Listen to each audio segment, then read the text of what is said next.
Welcome back, Patriots. For a special edition of the Bald Brad Show, we are, in fact, live for the 2024 presidential election. Couldn't be more than happy to be here with you, fine Patriots. We got a lot of things going on tonight, not just the election, but hopefully dropping into other people's podcasts ourselves. Some of you weren't able to vote. Looks like some of you were. We're going to try to break everything down for you. We'll be streaming into Fox News. We will also be streaming into the Daily Wire, which we have geared up right here. We'll be streaming into basically everybody. There'll be times when I'm on camera. There'll be times when I'm off camera. We're not just streaming on Rumble. We're also streaming on YouTube. In a moment here, I'm going to get TikTok set up, and we will be even streaming on that. I'm a one-man show today. But like I said, baby, today's game day, folks. Today is game day. Now, if you recall, I got Donald Trump winning this.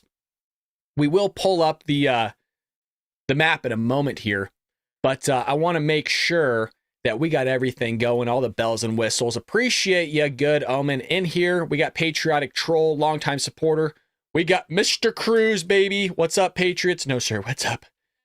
We got Stephanie here. Autumn. We got Pac Mama. Jeremy. We got everybody. We got the brigade, baby. It's good to see all of you. Glad that you decided to tune in with me here.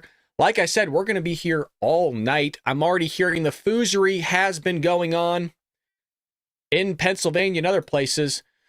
So we'll see what's going on. Let's jump right into the Daily Wire just for a little bit and kind of see what the boys are talking about. And let me know if you guys have any questions in the chat for me. I did, in fact, vote. I got my sticker here. I haven't put it on yet. But we just got home from voting, and you're damn right I voted for Donald Trump. You're damn right.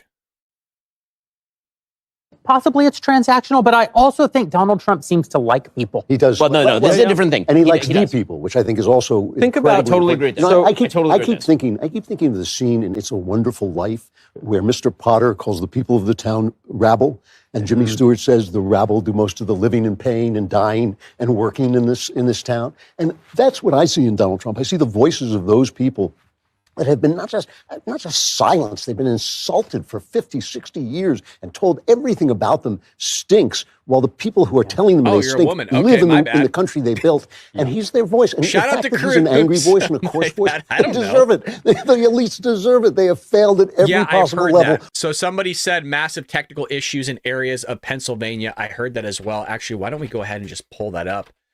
Pennsylvania election issues is what I'm hearing as well. So let's see what we got going on right here. Pennsylvania County extends voting hours after software issue with scanning ballots. It's unbelievable how there's always something going on wrong.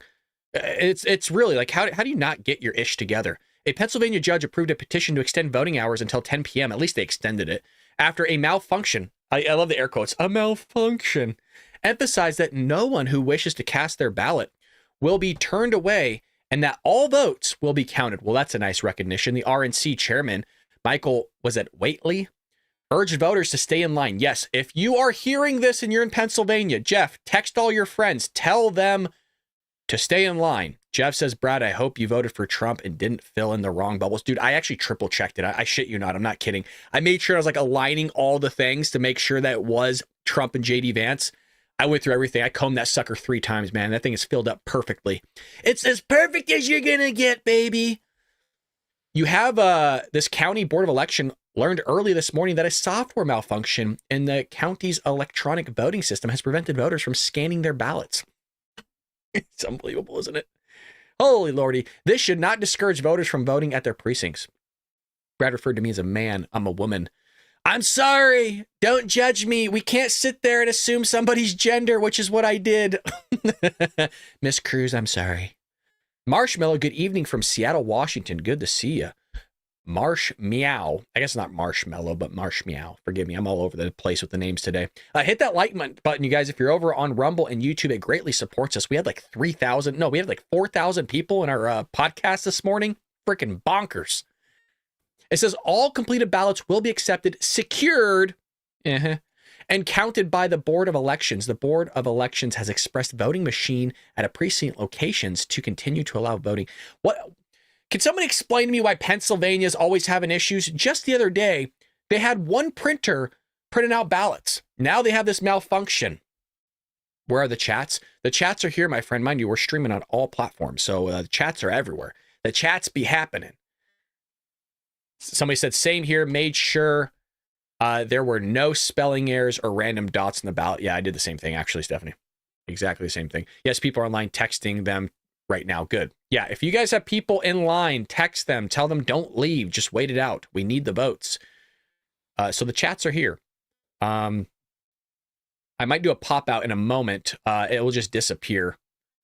Look out for ballots with a black mark by Kamala's name. Yes, we all saw that, so just be careful with that. We did see that. So that's what's going on here. That lady's intently voting. She might be checking for that black dot as well. So with that being said, let's head back over to the Daily Wire and see what the boys are saying. Too late. We'll be right back. Oh, well, there you go.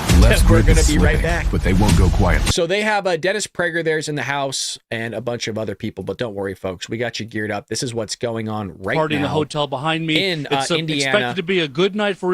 So Banks is up in Indiana. Trump is up in Kentucky, 68 right now to Harris's 30. In the Tim So Sheehy, Trump should take John Kentucky. Tester race. John Tester has been said to be the most vulnerable Democratic senator in the country this year. As he has in past years, he always seems to manage to slip away and win his elections. And he could do it again this time, but Republicans are confident that Tim Sheehy, a newcomer to politics, will end up winning this seat and taking the Senate for the Republicans. Brett? Dan Springer in Montana. Dan, thanks. Joining us now here on set, former House Speaker Kevin McCarthy. Speaker, good to have you with us. I know you obviously are watching these House races very closely. You know them probably better than anyone. Tell us what we should be watching for and whether or not you think there's an opening here for your party to take over Indiana, from my the understanding. House. Or to I don't think they called anybody. Can we hold it and can we extend it? A lot happens to do with the presidential race. A lot of our candidates are underperforming Trump. The next two states you're going to watch is Ohio and North Carolina. And that'll be a big play, not only just for the House, for the Senate. Moreno has been closing stronger. We have 2 congressional seats there that could be a pickup. And if we pick up 4 to 5 seats from Democrats, we will keep the House. And you look at North Carolina 1, book out. No, thanks, it will Michelle. tell Thanks you for being 2 here. different things. If we win that seat, the Republicans are going to have a big night. But it also tells you the percentage of the black vote, which could give a problem to the Democrats. So Jeff's saying in Pennsylvania, big turnout in rural areas, which is good. We need that big time. So Again, if you guys are over at YouTube or Rumble, smash that like button, guys. It really does help get our voice out there. You know, we're starting a little bit later than a lot of other podcasts. Mind you, I just got home from work and at home from voting. I might as well put on my sticker. There's going to be a lot on President Trump. I If we took keep it. the House, Trump has brought us There you over go. because before does that a lot look? of our candidates Oh, it's hard to see. overperformed It's right Trump, there. They're all Your daddy underperforming. voted. I was just talking to one member in California. We need the men vote to turn Trump out. Yeah, had we do lost big his time. district by 13. Well, they were down Trump a was little bit, tied so hopefully today they woke for the up. district. Trump Mind is you, we got to wait. So performing there's better Indiana. Somebody than asked he about has that. before. Because we About really gotta 58 look at Trump. California, New York is Only where we won our 10% in, though. majorities. They're not That's going to be where a calling lot of something money's for a being while, spent. folks. We've always picked If up some of seats these in states those aren't going to be states called the at all last two tonight. cycles. We've got to pick up some more and hold In it. I'm in North Dakota. We are deep presidential red, so race, just in want light of us all to that, contribute because to so the much strong will popular depend on vote. Yeah, I it. love It that. has been tossed Thank up you. all across the board for, these polls have been tied for weeks. What's So your take? Autumn said she My was take not is what I'm able to looking at really vote is because suburban it was areas. I don't wanna see a 4.5 hour bleed from drive and my President husky Trump's was vote up in all night suburban with areas where seizures. he Oh, had- that's terrible. And you then know, my daughter was told they need to look 2020 to at. 2024. Oh And my the God, rural one areas, of I want grandson. those Oh, to that's turn out terrible. bigger. I'm sorry to hear Now, that, Autumn. That's Republicans terrible. have really improved with Sorry to hear President that Trump news. on early vote. Instead of being down, Well, hopefully a we get million some votes at in least some good Pennsylvania, news with we're Trump. only I know down that doesn't mean much 400,000. based on your You look at circumstance, North but Carolina, thanks for being here Arizona, we're nonetheless. actually ahead. That's They like should going just into a make football election game in the day a fourth holiday. quarter That's what and I've you're been leading. saying. I Can you cannot keep the believe lead? that That's where we're at right why now. are we it's going to exciting. work America is on voting election in day? great numbers. Could somebody He's been a explain that to candidate me? so many times on these nights. How is this What not a the holiday? candidate? Is it nerve-wracking? Is it exciting? What is the deal? You know what? Democratic Party hackers are these working hours their right here are the most schemes. nerve-wracking Maybe. because everybody's calling you to ask what's going on. You That, have no look, idea. there's some And you there's wanna know definitely what's foods are going happening, to and take you place. put And I all mean, this effort folks, for if you probably think this a is year going to be and the a end half, of it, I mean, we all might your not know effort who can wins be this your thing till family, the end all of you want are freaking the returns. And you come to a state like mid-December, California, you still end gotta of get 'em November out. here. That's right. There's going to be We lawsuits hope not. left and We hope right. not. Mr. Speaker, thank you very much. Great to see Voting you. machine Now let's take a issues look at in another red battleground. Pennsylvania, counting Arizona, results Sunbelt State in is 2 hour also home extension. So we to just a read that. They're high-stakes having issues Senate over race there. out there. Senior correspondent Alicia I Acuna also think is that, live and in I've talked to Scottsdale. most of Alicia. Hi, Brett. We are in the peak hours of voting here in Maricopa County. Polls close in little more than 2 hours, and we want to give you a vantage point from our Fox News drone team. And Brett, you mentioned that Senate race here. Actually, earlier today, GOP Senate candidate Carrie Lake stopped by this location to thank voters and encourage them to stay in line. She is in a pitched battle to fill I just got that. this breaking 3 minutes ago. Police responding to a bomb threat at 7 locations in DeKalb County, Georgia. Bomb sweeps in progress. So that's going on right now. I want to pull the receipts up for all of you fine Patriots. Give me one moment here. There's going to be a lot of updates tonight. We'll make sure we give you everything you guys need. I'm trying to stay out of the screen here because I want to make sure you guys have the updates. But there you have it right there, folks. Police responding to bomb threats at 7 locations. This is ridiculous, isn't it? This is bonkers. I hope overseas soldiers got their ballots, and I hope so too, but I'm hearing that they some of them didn't, Danielle. Actually, I've heard soldiers, I was on TikTok Live the other day, and I guess some guys didn't get their absentee ballots. So I said, you need to contact your congressman, congresswoman, senator, hell, everybody. Get the brigades out there because that's crap. Are strip clubs and banks still closed during elections until after polls close? That's maybe. Why, you working? No, I'm kidding. That's a joke. That was a terrible joke. I'm sorry. I had to take it, Michelle. It was right there. Okay, I had to do it. Thank you so much, Marsh, for the $5. Thank you for your time after your work today. I appreciate that. That's very kind of you. No, thank you guys for being here. Why do this if you're not going to be here, to be quite honest? So I appreciate you guys all here. Where the 7 location, what states? That is all happening in Georgia, specifically one county, DeKalb County, I think is how you say that, right? DeKalb County. So let me zoom in here for you in case you guys are having trouble seeing that. So that's huge. Again, thank you so much for the $5. Greatly appreciated. And thank you for being here. Florida is definitely going red. Oh, damn right. It better go red. That's for sure. If Florida doesn't go red, we're in trouble. Gravy, baby. Oh, gosh. It's so funny. We have the best community. We seriously do. Again, if you're over at YouTube, we got a lot of people watching. Holy Lordy. Smash that like button, folks. Smashy, smashy. Let's get this going here. So again, if you're just tuning in, folks, we're going to be here all night. I'm not going anywhere. I'll be off camera every now and then because I want to eat. You know, I got some snacks here from like Trader Joe's. Might as well wet my whistle a little bit here. It's just coffee. Okay. It's just coffee. But, maybe, we're going to bring myself down here. We're going to bring myself down here. This is where I'm comfy. This is where I like it. So anyways, that's going on. That's bonkers. So if you're just joining us, bomb threats going on in freaking Georgia. I'll be giving you guys updates. I got a full spread on my other monitor, man. I got the election results up. I got election night up. I'm streaming our stream. I'm looking at other people's stream. I'm checking Twitter. I'm on Fox. I'm on CNN. So I'm going to be giving you guys everything. I'll be pulling up Jackie Heinrich stuff.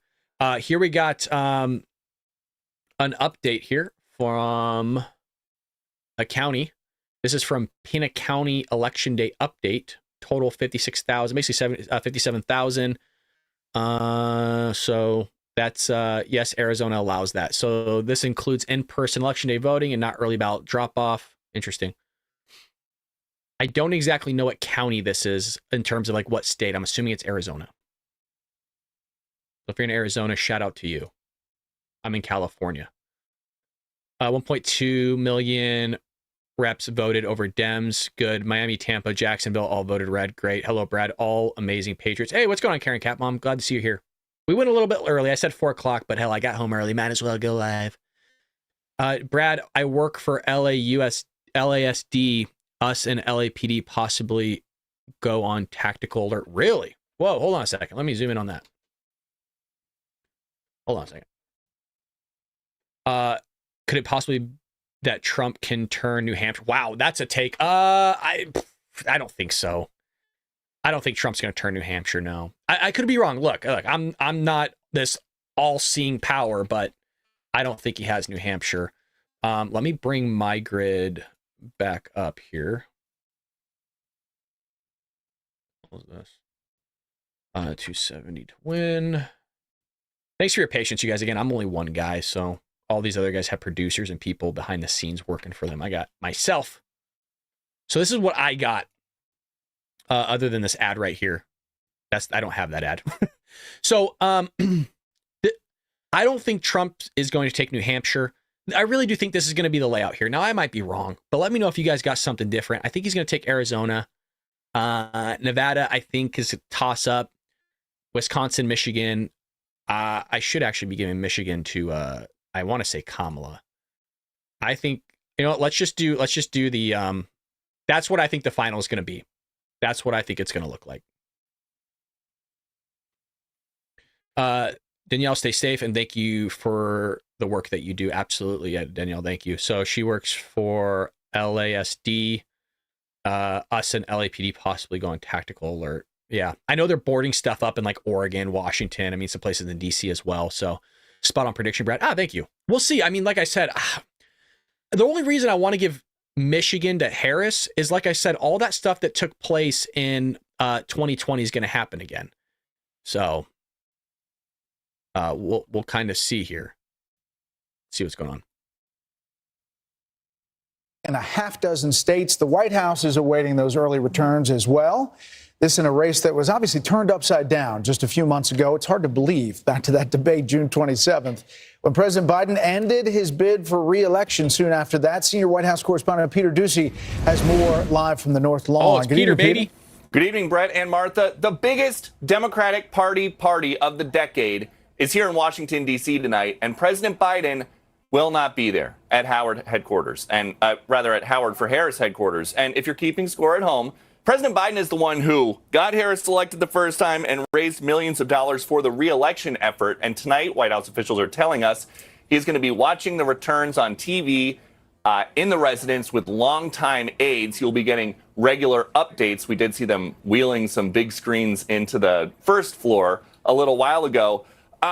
Harris for president would still be Biden for president if he did not decide late summer that he thought it was time for new voices, fresh voices, yes, younger voices, and for that he is going to have a quiet night in this house that she has spent $1 billion to try to move into.